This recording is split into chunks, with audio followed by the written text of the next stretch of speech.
जय जगन्नाथ सांग मैंने जदि आपणकर आधार कार्ड 10 वर्ष पुराना ताहले जल्दी करे नियंतु डॉक्यूमेंट अपडेट पाखे आसूची मागणार डॉक्यूमेंट अपडेट नहेले आपन को दबा पड़े चार्जेस फीस शेष तारीख पूर्व आपण केमिति ऑनलाइन माध्यम आवेदन करेंगे एवं घरे बसी आधार कार्ड द्वारा आपण आधार कार्ड ओटीपी माध्यम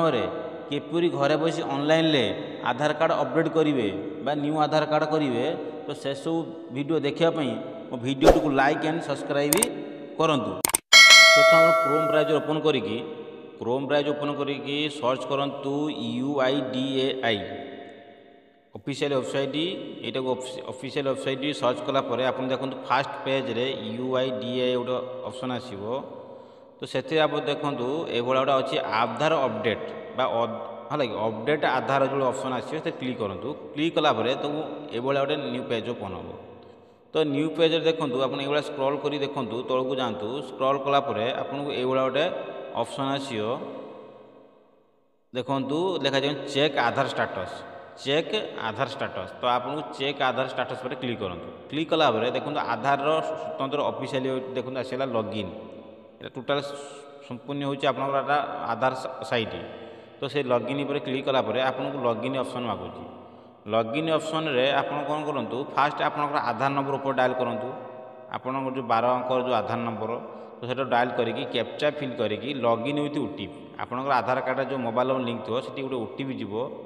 से successfully generate one time password जो ओटीपी अच्छी आप आधार कार्ड जो मोबाइल लिंक से ओटीपीटा आपको जीव तो से ओटीपीटा ये फिलअप करूँ तो मुझे फिलअप कली फिलअप कर लॉगिन पर क्लिक करी तो फिलअप कर लॉगिन पर क्लिक कला गोटे फोन नुआ पेज ओपन हो आपनकर आधार कार्ड स्टाटस सब बाहरी पड़ो आपन ये गोटे नुआ पेज ओपन होगा ये पेज देखूँ ये देखूँ तौक देखूँ स्क्रॉल कला डॉक्यूमेंट अपडेट अच्छी डॉक्यूमेंट अपडेट देखूँ this service will be free of cost 14/13/2024 आपको 14 तारीख मार्च मास 2024 है कि मार्च मास 14 तारीख सुधा आप कौन कहूँ एटा को अपडेट करूँ आपको फ्री ऑफ कॉस्ट ही पड़ो टाटा आपको दबा पड़ोनी तो फ्री ऑफ कॉस्ट अप्लाई करने से क्लिक कले अपडेट पर क्लिक कला देखो this service free of cost अच्छी मैंने फ्री ऑफ कॉस्ट आपको पड़ो टाटा दबा पड़ोनी आप फ्री ऑफ कॉस्ट आपड़ यही डेट अनुसार आप करदे देखो नेक्स्ट पर क्लिक करूँ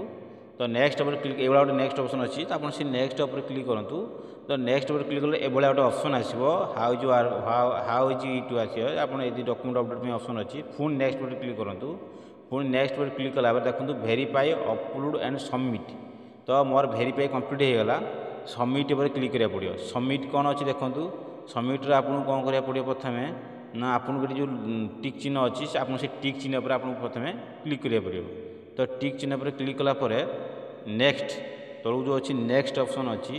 तो आपको से नेक्स्ट पर क्लिक करा पड़ो नेक्स्ट पर क्लिक कला देखूँ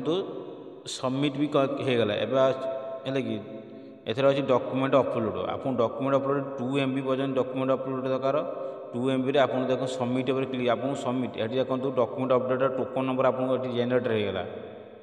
है कि तो ये डॉक्यूमेंट अपलोड करने कही तो fast please upload document ID आपको कौ डॉक्यूमेंट अपलोड फास्ट करा पड़ो तो डॉक्यूमेंट अपलोड करने आपको बहुत गुटे डॉक्यूमेंट अपलोड करने ऑप्शन आसो आप कौ डॉक्यूमेंट अपलोड करेंगे पान कार्ड देखो ये पान कार्ड ऑप्शन भी अच्छी आपड़ चाहिए पान कार्ड भी देपारे तो बेटर हम आप सबुठ आधार कार्ड अपडेट करने आप भोटर कार्डटा ही आपको बहुत इजी ही एप्लाई करेंगे देखो सब तले अच्छे देखो भोटर आईडी कार्ड तो आप भोटर आईडी कार्ड भी आप माध्यम कौन से आधार भोटर आईडी माध्यम आप आधार कार्ड अपलोड करेंगे तो डॉक्यूमेंट अपलोड फास्ट करूँ डॉक्यूमेंट अपलोड करने आप देखो फास्ट आधार कार्ड तो डॉक्यूमेंट कौन भोटर आईडी क्लिक करनी तो आपको से भोटर आईडी डॉक्यूमेंट ही अपलोड करा पड़ो मैं आप जो स्कान कर रखिए डॉक्यूमेंट को तो से डॉक्यूमेंट स्कान गोटे अपलोड करेंगे केतना एमबी ना 2 MB तो देखो भोटर आईडी करके डॉक्यूमेंट अपलोड क्लिक करनी आपको गैलेरी को नहीं जाव गैलेरी आप जो सेव कर रखिए डॉक्यूमेंट को आधार कार्ड को रखिदे स्कान करके तो सेटा गोटे अपलोड कर दिखाँ अपलोड कलापर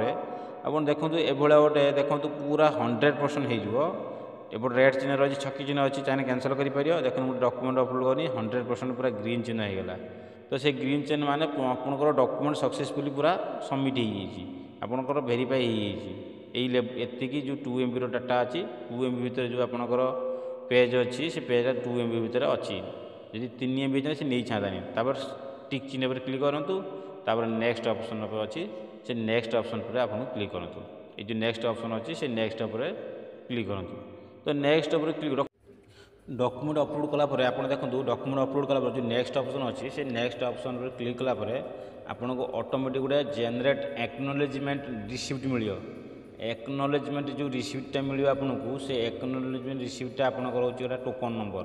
तो से टोकन नंबरटा नहीं आप रिसीप्टा डाउनलोड कर रखिदिंतु। रखिदे सारापर आपंकर कौन हम ना 7 ରୁ 8 दिन भर आपंकर अकाउंट जो आप आधार कार्ड अपडेट हो। तो 7